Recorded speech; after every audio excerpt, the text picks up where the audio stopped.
سیدہ ام کجا انصاریہ رضی اللہ تعالیٰ عنہا مسلمان بیوی۔ سیدہ ام کجا رضی اللہ تعالیٰ عنہا انصار کی ایک عالم فاضل خاتون تھی۔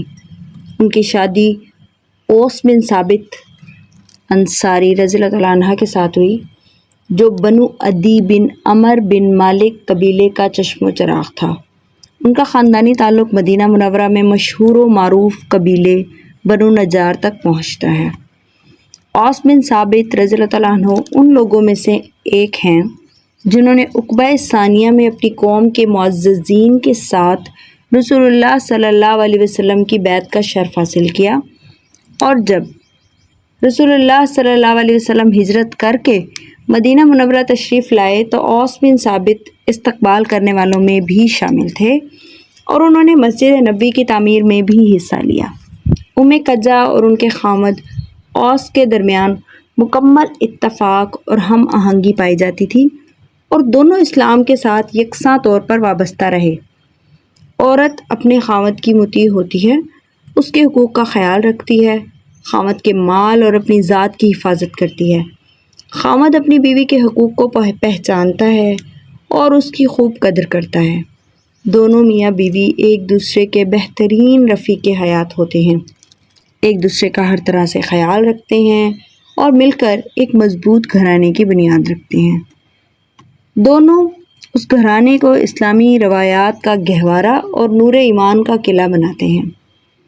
سیدہ ام کجا رضی اللہ تعالیٰ عنہ خواتین کے ساتھ رسول اللہ صلی اللہ علیہ وسلم کی مجالس میں شریک ہوا کرتی تھی، تاکہ وہ پردے میں رہ کر احادیث رسول سے بہرہ ہوں۔ سیدنا اوس بھی رسول اللہ صلی اللہ علیہ وسلم کی مجالس میں باقاعدگی سے شریک ہوا کرتے تھے، اور رسول اللہ صلی اللہ علیہ وسلم کی امامت میں نمازیں ادا کیا کرتے تھے۔ زمانہ جاہلیت میں ان دونوں کے ہاں ایک بچی نے جنم لیا۔ اوس نے ام کجا کے ساتھ مکمل اتفاق کرتے ہوئے اس بچی کی پرورش کا سامان مہیا کیا۔ اس بچی کو زندہ درگور کرنے کا قصد اور ارادہ نہ کیا، حالانکہ اس وقت ان کی قوم میں یہ رواج تھا کہ جو بھی بچی پیدا ہوتی اسے زندہ درگور کر دیا جاتا تھا۔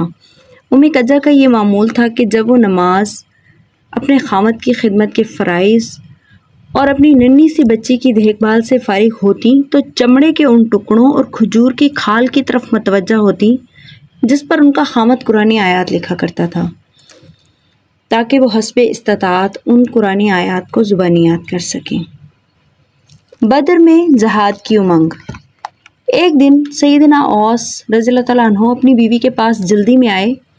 انہوں نے آتے ہی اپنا ہتھیار تھاما، جنگی لباس زیب تن کیا اور اپنی بیوی کو بتایا کہ وہ رسول اللہ صلی اللہ علیہ وسلم کے ساتھ مشرکین کے خلاف جنگ کرنے کے لیے میدان بدر کی طرف جا رہے ہیں۔ وہ اعلاء کلمت اللہ کے لیے اس سفر پر جا رہے ہیں۔ وفادار بیوی نے اپنے خامد کی راہ میں کوئی رکاوٹ ڈالی اور نہ اس سے یہ کہا کہ آپ مجھے کس کے سپرد کر کے جا رہے ہیں، اس لیے کہ وہ خوب اچھی طرح یہ جانتی تھیں کہ اللہ اہل ایمان کا دوست اور ان کا آقا ہے اور کافروں کا کوئی آقا نہیں۔ سیدہ ام کجا رضی اللہ تعالیٰ عنہ نے اپنے خامد اور مسلمانوں کے حق میں کامیابی اور ان کے صحیح سالم واپس آنے کی دعا کی۔ ان کے دل میں ایک بات بار بار آتی رہی۔ آخر کار انہوں نے وہ بات کہہ دی کہ میری دلی خواہش ہے کہ میں آپ کے ساتھ مشرکین کے خلاف جنگ کرنے کے لیے جاؤں، تاکہ میں بھی آپ کی طرح جہاد کا ثواب حاصل کر سکوں۔ اس طرح ہم دونوں ثواب حاصل کرنے میں برابر کے شریک ہو جائیں گے۔ اوس رضی اللہ تعالیٰ عنہ اپنی وفادار بیوی کی تجویز سن کر مسکرائے، پھر اس سے کہنے لگے، اے کجا، کیا تم بھول گئی ہو کہ تم حالت حمل میں ہو، اور اس حالت میں میدان جنگ کی طرف جانا مناسب نہیں ہے، اور پھر آپ کے گھر سے غیر حاضری میں ہماری بچی کی دیکھ بھال کون کرے گا؟ اگر میرا جہاد میں حصہ لینا تیرے لیے کافی نہیں تو میں دگنی محنت کروں گا، تاکہ مجھے دگنا اجر و ثواب ملے، جو میرے اور تیرے لیے کافی ہو۔ اس بارے میں تمہارا کیا خیال ہے؟ تو وہ ان کو جواب دینے لگی، اے اوس، تم بہت ہی عمدہ شخصیت کے حامل ہو، کٹھن گھڑی میں بھی اپنی بیوی کو خوش کرنے کا ارادہ رکھتے ہو۔ تیری خوش اخلاقی کے کیا کہنے، تم اپنی بچی کی والدہ کے دل میں مسرت اور شادمانی کے پھول مہکانے کا ارادہ رکھتے ہو؟ اسے کسی صورت غمگین دیکھنا گوارا نہیں تمہیں؟ تو انہوں نے اپنی ادائے دل نواز سے اپنی کجا کو مسکرانے پر مجبور کر دیا۔ پھر اس کی بیوی نے اسے اور دیگر مسلمانوں کو فتح و نصرت کی دعاؤں کے ساتھ الوداع کیا۔ حق کا باطل پر غلبہ۔ جنگ بدر تاریخ اسلام کی ایک اہم جنگ تھی۔ اس جنگ میں مشرکین کے بڑے بڑے سرداروں کا خاتمہ ہو گیا، ان کے پاؤں کے نیچے سے زمین نکل گئی اور اللہ تعالیٰ کی مدد سے مسلمانوں کے حوصلے بلند ہوئے۔ اگرچہ وہ دشمنوں کی کثیر تعداد کے مقابلے میں بہت تھوڑے تھے۔ میدان بدر میں سیدنا اوس بن ثابت رضی اللہ تعالیٰ عنہ نے دین کے دشمنوں کے خلاف ڈٹ کر جہاد کیا۔ اس دوران میں کجا نے اپنی دوسری بچی کو جنم دیا۔ جنگ بدر کفر اور ایمان کے درمیان ایک اہم جنگ تھی۔ اس میں اللہ کی ذات اور انسانیت کے دشمنوں کو ہزیمت اٹھانا پڑی۔ اللہ تعالیٰ اپنے نور کو پورا کرنا چاہتا ہے، اگرچہ کافر اس کو ناپسند ہی کیوں نہ کرتے ہوں۔ سرکش سرنگوں ہو گئے۔ جن لوگوں نے اللہ کی مخلوق کے ساتھ مکر و فریب کیا وہ زمین برد ہو گئے۔ ان کے پیروکاروں پر طرح طرح کے عذاب نازل ہوئے۔ ابو جہل، عتبہ، شیبہ، ولید بن عتبہ، امیہ بن خلف، عقبہ بن ابی معیط اور تمام احمق اور گمراہ لوگ میدان بدر میں گاجر مولی کی طرح کاٹ کر رکھ دیے گئے۔ پھر ان سب کو بدر کے کلیب نامی کنویں میں پھینک دیا گیا۔ اللہ تعالیٰ نے حسب وعدہ اپنے رسول مقبول صلی اللہ علیہ وسلم اور اہل ایمان کو کامیابی سے ہمکنار کیا۔ لشکر اسلام کی کامیابی کی خبریں جنگل میں آگ کی طرح پھیل گئیں۔ اہل مدینہ کامیابی حاصل کرنے والے لشکر اسلام کے استقبال کے لیے والہانہ انداز میں اپنے گھروں سے باہر نکلے۔ استقبال کے لیے عورتیں بھی اپنے گھروں سے باہر آئیں۔ کوئی عورت اپنے باپ کو دیکھنے کا دلی ارمان رکھتی تھی، اور کوئی اپنے بھائی کے بارے میں جاننا چاہتی تھی، اور کوئی اپنے بیٹے کی واپسی کو بچشم خود دیکھنے کا ارادہ رکھتی تھی۔ بہادر مجاہد کی واپسی۔ سیدہ کجا اپنے خامد سیدنا اوس بن ثابت کی واپسی کی دلی رغبت رکھتی تھی تاکہ وہ اپنی خوبصورت بچی کو دیکھ لے کہ جسے اس نے خامد کی غیر حاضری میں جنم دیا ہے۔ کیا بھلا ایسا ہی ہوگا کہ وہ صحیح سالم واپس لوٹ آئیں؟ صورتحال یہ تھی کہ فتح کے بعد میدان جنگ کے بہادر بعض جتھوں کی صورت میں اور بعض اکیلے اکیلے مدینہ منورہ پہنچ رہے تھے۔ سیدہ کجا واپس آنے والوں کو بڑے غور سے دیکھ رہی تھی، لیکن اسے اپنا بہادر شہ سوار دکھائی نہیں دے رہا تھا۔ اسے دھڑکا لگا ہوا تھا، وسوسے پے در پہ آ رہے تھے۔ اسے یہ اندیشہ لاحق تھا کہ اگر اس کی 2 بچیوں کا باپ زندگی کی بازی ہار گیا تو ان بچیوں کا مستقبل کیا ہوگا۔ سیدہ کجا رضی اللہ تعالیٰ عنہ کے قلب و ذہن پر افکار و اوہام کے سیاہ بادل چھائے ہوئے تھے۔ پھر وہ بادل جلد ہی موسم گرما میں بکھر جانے والے بادروں کی طرح چھٹ گئے۔ وہ کیا دیکھتی ہے کہ اس کا خامد اوس بن ثابت خرامہ خرامہ اس کی جانب قدم بڑھا رہا ہے۔ جوان مرد اور بہادر اپنی دونوں بچیوں اور بیوی کو شفقت سے شاد کام کرنے واپس لوٹ آیا ہے۔ سیدنا اوس بن ثابت رضی اللہ تعالیٰ عنہ کی دلی تمنا یہ تھی کہ بیٹا ہو، لیکن اللہ جس کو چاہتا ہے بیٹیاں عطا کرتا ہے اور جس کو چاہتا ہے بیٹے عطا کرتا ہے۔ یہ تو اللہ تعالیٰ کی عطا ہے۔ انسان کو چاہیے کہ اللہ تعالیٰ جو بھی عطا کر دے اسے دل کی خوشی کے ساتھ قبول کر لے۔ وہ غالب عطا کرنے والا ہے۔ وہ جو کچھ کرتا ہے اس کے بارے میں پوچھا نہیں جا سکتا، یہ تو لوگوں سے پوچھا جاتا ہے کہ وہ کیا کرتے ہیں۔ سیدنا اوس اپنے خاندان سے آ ملے۔ انہوں نے اپنی دونوں بچیوں کو سینے سے لگایا اور ان کے منہ چومے۔ سیدہ کجا اللہ تعالیٰ کے حضور دعائیں کرنے اور مسلمانوں اور اپنے خامد کے فتح یاب ہو کر صحیح سالم لوٹنے پر اللہ سبحانہ و تعالیٰ کا شکر ادا کرنے لگی۔ کچھ دیر آرام کرنے کے بعد سیدنا اوس رضی اللہ تعالیٰ عنہ اپنی بیوی کجا کو جنگی مشاہدات سے آگاہ کرنے اور میدان جنگ میں جو اس کے ساتھیوں نے کارنامے سر انجام دیے تھے ان سے روشناس کرانے اور صنادین قریش اور کافر سرداروں کے برے انجام کی کہانی سنانے لگا کہ ان کو کس طرح اہل ایمان کے ہاتھوں ذلت اور رسوائی کا سامنا کرنا پڑا۔ غزوہ احد۔ قریش نے جب اپنا ناقابل تلافی نقصان اور اندوہناک انجام دیکھا تو ان کی ہوائیاں اڑنے لگیں۔ وہ اسلام کے خلاف عرب قبائل کو جمع کرنے لگے تاکہ وہ بھی کہیں اس مصیبت سے دوچار نہ ہوں جس کا ہم مزہ چکھ چکے ہیں۔ انہوں نے 3000 جنگجو اکٹھے کر لیے۔ ان میں 200 تجربہ کار شہ سوار بھی تھے جن کی قیادت خالد بن ولید کے سپرد تھی۔ جب یہ خبر مدینہ منورہ میں مسلمانوں تک پہنچی تو صحابہ کرام میں ہلچل مچ گئی۔ غزوہ احد کی سٹوری میں ہند کا بہت بڑا کردار تھا۔ ہند کو اپنے باپ اور بھائیوں کی موت پر صبر نہیں آتا تھا، جس کی وجہ سے ہند نے مشرکین میں تعصب کی آگ کو بھڑکایا اور پھر اگلے سال غزوہ احد میں اس نے اپنا انتقام بھی لیا، جو کہ حضرت حمزہ کو شہید کر کے لیا۔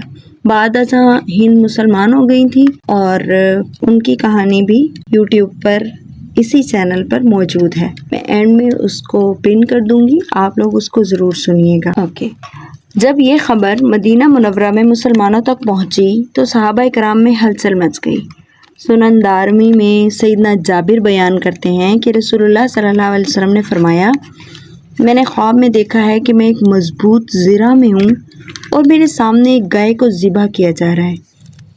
میں نے اس خواب کی تعبیر یہ کی کہ زرہ سے مراد مدینہ منورہ ہے، یعنی کہ میں مدینہ منورہ میں ہوں، اور گائے سے مراد لوگوں کی جماعت ہے، یعنی دشمن جماعت کے میرے روبرو گلے کاٹے جا رہے ہیں۔ اللہ خیر کرے، یوں محسوس ہوتا ہے کہ ہمارا دشمن مدینہ منورہ میں ہم پر حملہ آور ہونے کا ارادہ کیا ہوا ہے۔ اگر ہم مدینہ منورہ میں مقیم رہیں اور دشمن ہم پر حملہ کر دے تو ہم اس سے لڑیں گے۔ صحابہ کرام نے عرض کیا، یا رسول اللہ صلی اللہ علیہ وسلم، زمانہ جاہلیت میں تو کسی کو یہ جرأت نہ ہوئی کہ ہمارے گھروں پر حملہ آور ہو، کیا اب جب کہ ہم دائرہ اسلام میں داخل ہو گئے ہیں تو ہمیں یہ منظر دیکھنا پڑے گا؟ رسول اللہ صلی اللہ علیہ وسلم نے فرمایا، تمہاری مرضی، جس طرح بھی تم دشمن کا مقابلہ کرنا چاہتے ہو تمہیں اختیار ہے۔ انصار نے ایک دوسرے سے باتیں کرتے ہوئے کہا، ہم نے نبی کریم صلی اللہ علیہ وسلم کی بات کو مسترد کیا ہے، یہ اچھا نہیں ہوا۔ وہ آپ کی خدمت میں حاضر ہو کر عرض گزار ہوئے، اے اللہ کے رسول، ہم ویسے ہی کریں گے جو آپ کا حکم ہوگا۔ رسول اللہ صلی اللہ علیہ وسلم نے فرمایا، اب دشمن سے مقابلہ ہوگا۔ نبی جب اپنا جنگی لباس زیب تن کر لیتا ہے تو دشمن سے مقابلہ کیے بغیر اسے نہیں اتارتا۔ رسول اللہ صلی اللہ علیہ وسلم میدان احد کی طرف 1000 جنگجو لے کر روانہ ہوئے، لیکن رئیس المنافقین عبداللہ بن ابی 300 منافقین کو راستے سے ہی واپس لے آیا۔ یوں رسول اللہ صلی اللہ علیہ وسلم کے ساتھ 700 جنگجو رہ گئے۔ سیدنا زید بن ثابت رضی اللہ تعالیٰ عنہ کا بیان ہے کہ جب نبی کریم صلی اللہ علیہ وسلم احد کی طرف روانہ ہوئے تو کچھ لوگ راستے سے واپس پلٹ گئے۔ نبی کریم صلی اللہ علیہ وسلم کے ساتھ جانے والے 2 حصوں میں بٹ گئے۔ ایک گروہ کا نظریہ یہ تھا کہ ہم دشمن سے لڑیں گے، دوسرے گروہ کا نقطۂ نگاہ یہ تھا کہ ہم دشمن کے ساتھ نہیں لڑیں گے۔ اس موقع پر یہ آیات نازل ہوئی، سورۃ نساء کی، فَمَا لَكُمْ فِي الْمُنَافِقِينَ فِئَتَيْنِ وَاللَّهُ أَرْكَسَهُم بِمَا كَسَبُوا أَتُرِيدُونَ أَن تَهْدُوا مَنْ أَضَلَّ اللَّهُ وَمَن يُضْلِلِ اللَّهُ فَلَن تَجِدَ لَهُ سَبِيلًا وَدُّوا لَوْ تَكْفُرُونَ كَمَا كَفَرُوا فَتَكُونُونَ سَوَاءً فَلَا تَتَّخِذُوا مِنْهُمْ أَوْلِيَاءَ حَتَّى يُهَاجِرُوا فِي سَبِيلِ اللَّهِ فَإِن تَوَلَّوْا فَخُذُوهُمْ وَاقْتُلُوهُمْ حَيْثُ وَجَدتُّمُوهُمْ وَلَا تَتَّخِذُوا مِنْهُمْ وَلِيًّا وَلَا نَصِيرًا إِلَّا الَّذِينَ يَصِلُونَ إِلَى قَوْمٍ بَيْنَكُمْ وَبَيْنَهُم مِّيثَاقٌ أَوْ جَاءُوكُمْ حَصِرَتْ صُدُورُهُمْ أَن يُقَاتِلُوكُمْ أَوْ يُقَاتِلُوا قَوْمَهُمْ وَلَوْ شَاءَ اللَّهُ لَسَلَّطَهُمْ عَلَيْكُمْ فَلَقَاتَلُوكُمْ فَإِنِ اعْتَزَلُوكُمْ فَلَمْ يُقَاتِلُوكُمْ وَأَلْقَوْا إِلَيْكُمُ السَّلَمَ فَمَا جَعَلَ اللَّهُ لَكُمْ عَلَيْهِمْ سَبِيلًا۔ ترجمہ، پھر یہ تمہیں کیا ہو گیا ہے کہ منافقین کے بارے میں تمہارے درمیان دو رائے پائی جاتی ہیں؟ حالانکہ جو برائیاں انہوں نے کمائی ہیں ان کی بدولت اللہ انہیں الٹا پھیر چکا ہے۔ کیا تم چاہتے ہو کہ جسے اللہ نے ہدایت نہیں بخشی اسے تم ہدایت بخش دو؟ حالانکہ جس کو اللہ نے راستے سے بھٹکا دیا اس کے لیے تم کوئی راستہ نہیں پا سکتے۔ وہ تو یہ چاہتے ہیں کہ جس طرح وہ کافر ہیں اس طرح تم بھی کافر ہو جاؤ تاکہ تم اور وہ سب یکساں ہو جائیں۔ لہٰذا ان میں سے کسی کو اپنا دوست نہ بناؤ جب تک کہ وہ اللہ کی راہ میں ہجرت کر کے نہ آ جائیں۔ اگر وہ ہجرت سے باز رہیں تو جہاں پاؤ انہیں پکڑ لو اور قتل کر دو، اور ان میں سے کسی کو اپنا دوست اور مددگار نہ بناؤ۔ رسول اللہ صلی اللہ علیہ وسلم نے یہ بھی ارشاد فرمایا، یہ مدینہ گناہوں کو اس طرح ملیا میٹ کر دیتا ہے جس طرح آگ چاندی کی میل کچیل کو ختم کر دیتی ہے۔ اس مرتبہ سیدنا اوس بن ثابت اپنی بیوی سیدہ ام کجا کو میدان احد کی طرف جانے سے روک نہ سکے۔ اس کی دو بیٹیوں کو اس کی والدہ کے پاس چھوڑ دیا۔ سیدہ ام کجا اگرچہ لڑائی میں مہارت نہ رکھتی تھیں، البتہ وہ زخمیوں کے علاج، معالجے اور ان کی مرہم پٹی کرنے کی صلاحیت رکھتی تھیں۔ اس طرح وہ پیاسے مجاہدین کو پانی پلانے کی خدمت بھی سر انجام دے سکتی تھیں۔ سیدہ ام کجا رضی اللہ عنہا جہاد کی جانب دیوانہ وار آگے بڑھی۔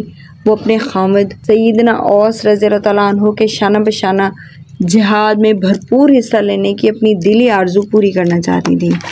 جب منافقین اپنے قائد عبداللہ بن ابی کی سازشوں کا شکار ہو کر لشکر اسلام سے کھسک گئے تو جابر بن عبداللہ بن حرام رضی اللہ عنہ ان سے ملے۔ آپ نے ان سے کہا کہ میں تمہیں اللہ کی یاد دلاتے ہوئے کہتا ہوں کہ تم اپنی قوم اور اپنے نبی کی رسوائی کا باعث نہ بنو، کچھ تو ہوش کے ناخن لو، تمہارا یہ کردار مناسب نہیں ہے۔ وہ کہنے لگے، اگر ہمیں پتہ ہوتا کہ تم ضرور ہی لڑو گے تو ہم تمہیں کبھی نہ چھوڑتے، لیکن ہم دیکھ رہے ہیں کہ یہاں لڑائی وڑائی نہیں ہوگی۔ جب سیدنا جابر رضی اللہ عنہ انہیں اپنے ارادے سے باز رکھنے سے مایوس ہو گئے تو آپ نے تنگ آ کر ان سے کہا، دفع ہو جاؤ، اللہ تم پر لعنت بھیجے، تم اللہ اور دین کے دشمن ہو، تمہارا ستیہ ناس ہو جائے، تمہارا کچھ نہ رہے۔ اللہ اپنے رسول اور اس کی صدق دل سے پیروی کرنے والے اہل ایمان کو تم سے بے نیاز کر دے گا۔ قرآن کریم میں اللہ تعالیٰ نے منافقین کے رسوا کن و مکارانہ کردار کو کچھ اس انداز میں بیان کیا ہے۔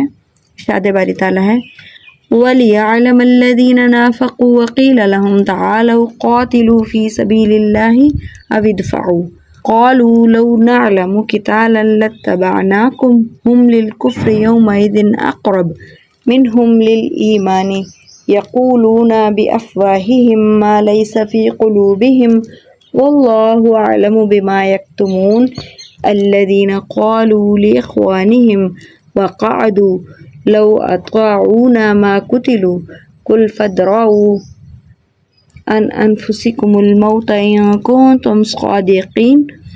ترجمہ، تاکہ وہ جان لے ان لوگوں کو جنہوں نے منافقت کی۔ جب منافقوں سے کہا گیا آؤ اللہ کی راہ میں جنگ کرو یا کم از کم اپنے شہر کا دفاع ہی کرو، تو کہنے لگے کہ اگر ہمیں علم ہوتا کہ آج جنگ ہوگی تو ہم ضرور تمہارے ساتھ چلتے۔ یہ بات جب وہ کہہ رہے تھے اس وقت وہ ایمان کی نسبت کفر کے زیادہ قریب تھے۔ وہ اپنی زبانوں سے وہ باتیں کہتے ہیں جو ان کے دلوں میں نہیں ہوتی، اور جو کچھ وہ دلوں میں چھپاتے ہیں اللہ اسے خوب جانتا ہے۔ یہ وہی لوگ ہیں جو خود تو بیٹھے رہے اور ان کے جو بھائی بند لڑنے گئے اور شہید ہو گئے، ان کے متعلق انہوں نے کہہ دیا کہ اگر وہ ہماری بات مان لیتے تو نہ مارے جاتے۔ ان سے کہو اگر تم اس قول میں سچے ہو تو خود تمہاری موت جب آئے تو اسے ٹال کر دکھانا۔ باوجود یہ کہ جنگ احد میں مسلمانوں کی تعداد 700 تھی اور ان کے مقابلے میں مشرکین کا لشکر 3000 افراد پر مشتمل تھا، پھر بھی لڑائی کے شروع میں مسلمانوں کا پلڑا بھاری رہا، لیکن مسلمان تیر اندازوں نے اپنی جگہ کو چھوڑ دیا۔ خالد بن ولید نے موقع کو غنیمت جان کر 200 شہ سواروں کی قیادت کرتے ہوئے پیچھے سے لشکر اسلام پر حملہ کر دیا اور لاشوں کے ڈھیر لگا دیے۔ تیر اندازوں نے رسول اللہ صلی اللہ علیہ وسلم کی حکم عدولی کی، جس کی پاداش میں لشکر اسلام کو اندوہناک ہزیمت کا سامنا کرنا پڑا۔ سیدہ ام قجہ کے خاوند کی شہادت۔ بہت سے مجاہدین جام شہادت نوش کر گئے۔ شہادت پانے والوں میں سیدنا حمزہ بن عبد المطلب، سیدنا سعد بن ربیع، سیدنا عبداللہ بن عمر بن حرام، سیدنا حنظلہ غسیل الملائکہ، سیدنا عمر بن جموع اور سیدنا انس بن نضر جیسی عظیم ہستیاں تھیں۔ سیدہ ام قجہ نے لڑائی کے شروع میں اپنے خاوند سیدنا اوس بن ثابت کو دیکھا کہ وہ مشرکین کے مقابلے میں بڑی جرات اور بہادری کا مظاہرہ کرتے ہوئے دشمن کی صفوں کو چیرتے ہوئے مسلسل آگے بڑھ رہے ہیں۔ وہ دیکھتے ہی دیکھتے لوگوں کے ہجوم میں آنکھوں سے اوجھل ہو گئے۔ اس کے بعد اسے دکھائی نہ دیا۔ جب لڑائی کی تھر تھراہٹ ختم ہوئی تو انصار کی خواتین شہداء کی لاشوں کو دیکھنے لگی۔ سیدہ ام قجہ رضی اللہ تعالیٰ عنہا کی نگاہ اپنے شہ سوار خاوند کی لاش پر پڑی۔ اس کا جسم خون سے لت پت تھا۔ وہ لاش کو دیکھ کر انا للہ و انا الیہ راجعون کہنے لگی۔ وہ استغفار کرنے لگی۔ ان کے دل میں بیک وقت حزن و ملال اور مسرت و شادمانی کی کشمکش ہونے لگی۔ حزن و ملال تو اپنی دو بیٹیوں کی وجہ سے تھا کہ ان کے سر سے باپ کا سایہ اٹھ گیا، لیکن خوشی اس بات کی تھی کہ اس کا خاوند شہادت کے اعلیٰ اور عرفہ درجے پر فائز ہو گیا ہے۔ سیدہ ام قجہ کے سبب سے قرآنی آیات نازل ہوتی ہیں۔ سیدہ ام قجہ اپنے عظیم المرتبت خاوند کے شہید ہو جانے کی بنا پر اس کی جدائی کے غم میں مبتلا تھی۔ اوپر سے اس کے خاوند سیدنا اوس بن ثابت کے چچا کا بیٹا ادھم کا، اس نے سیدنا اوس کے سارے مال پر قبضہ کر لیا۔ سیدنا ام قجہ اور اس کی دونوں بیٹیوں کے لیے کوئی چیز نہ چھوڑی۔ اس طرح ان کی معاشی زندگی میں بحران پیدا ہو گیا۔ اس نے زمانہ جاہلیت کا طور طریقہ اپناتے ہوئے سارا مال ہڑپ کر لیا۔ سیدہ ام قجہ رسول اللہ صلی اللہ علیہ وسلم کی خدمت میں حاضر ہوئیں تاکہ وہ آپ کو صورتحال سے آگاہ کریں۔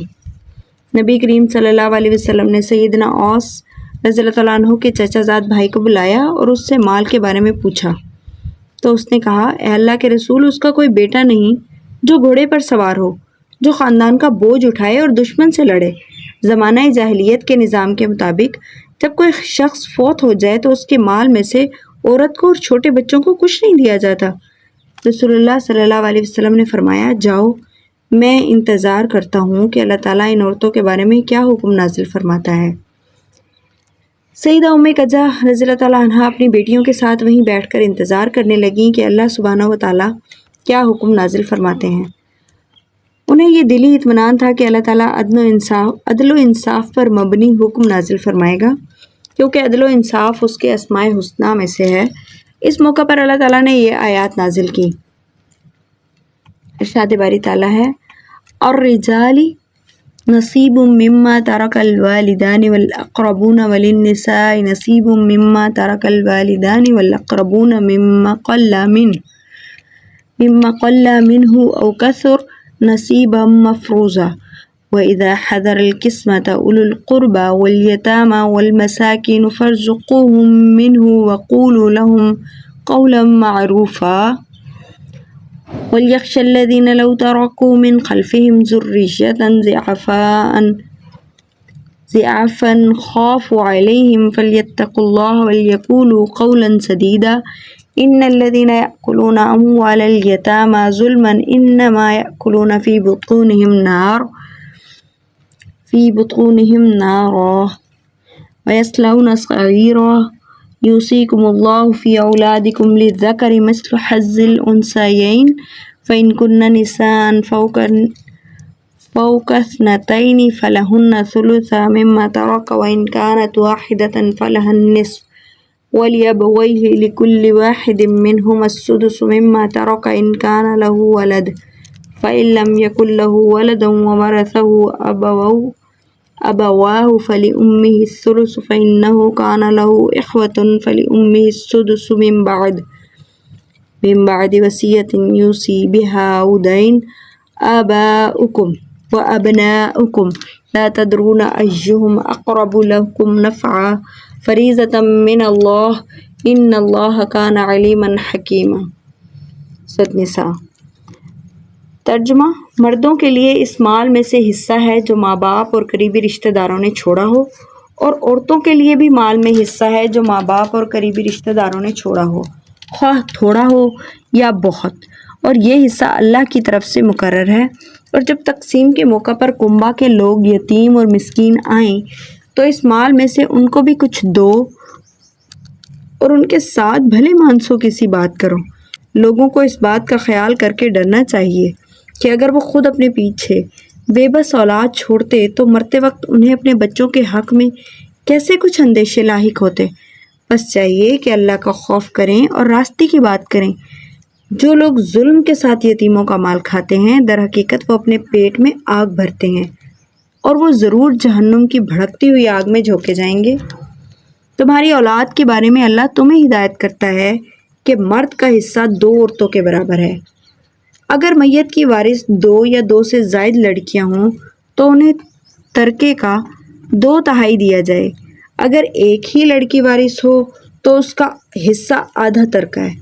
اگر میت صاحب اولاد ہو تو اس کے والدین کو ترکے میں سے ہر ایک کو 6واں حصہ ملنا چاہیے، اور اگر وہ صاحب اولاد نہ ہو اور والدین ہی اس کے وارث ہوں تو ماں کو 3واں حصہ دیا جائے، اور اگر میت کے بھائی بہن بھی ہوں تو ماں 6 حصے کی حقدار ہوگی۔ یہ سب حصے اس وقت نکالے جائیں گے جب وصیت جو میت نے کی ہو پوری کر دی جائے اور قرض جو اس پر ہے ادا کر دیا جائے۔ تم نہیں جانتے کہ تمہارے ماں باپ اور تمہاری اولاد میں سے بلحاظ نفع کون تم سے قریب تر ہے۔